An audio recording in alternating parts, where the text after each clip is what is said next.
आजकल का विषय बन गया है ट्रांजिट रिमांड होता क्या है।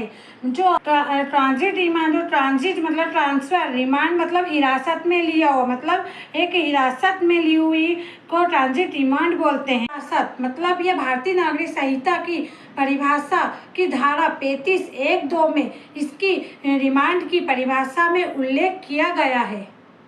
क्या है ट्रांजिट रिमांड? जब किसी आरोपी को उस राज्य या शहर से गिरफ्तार किया जाता है या मूल केस दर्ज होने के बाद केस दर्ज होने वाले स्थान से अलग होता है तो वह उस व्यक्ति को स्थानीय अदालत से ट्रांजिट रिमांड लेना जरूरी होता है।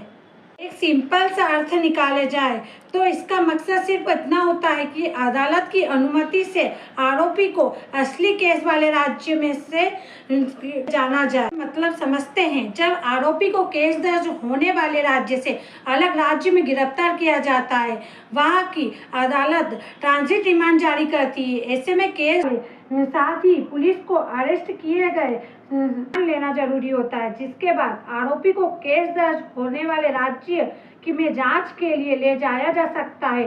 जैसे मान लीजिए कि कोई केस आपका केरल में दर्ज हुआ है और उसका आरोपी को राजस्थान से गिरफ्तार कर लिया गया है, तो उस आरोपी को वापस केरल ले जाने के लिए राजस्थान में कोई पुलिस को ट्रांजिट रिमांड लेना होगा। इसके बाद आरोपी को ले जाया जा सकता है केरल में। ट्रांजिट रिमांड में एक वक्त दिया जाता है कि आरोपी को संबंधित राज्य की अदालत में पेश कर दिया जाए। साथ ही इसके लिए कहा जाता है कि ये कोई सजा नहीं है और ये जांच के लिए आरोपी को ट्रांसफर करना होता है। अगर किया गया है, उन्हें गिरफ्तार करने के बाद 24 घंटे की अवधि में निकटतम मजिस्ट्रेट के समक्ष पेश किया जाता है। मजिस्ट्रेट के अधिकार के सिवा उसे 24 घंटे से अवधि के अंतर्गत उसे अभिरक्षा में निरोध में नहीं रखा जा सकता।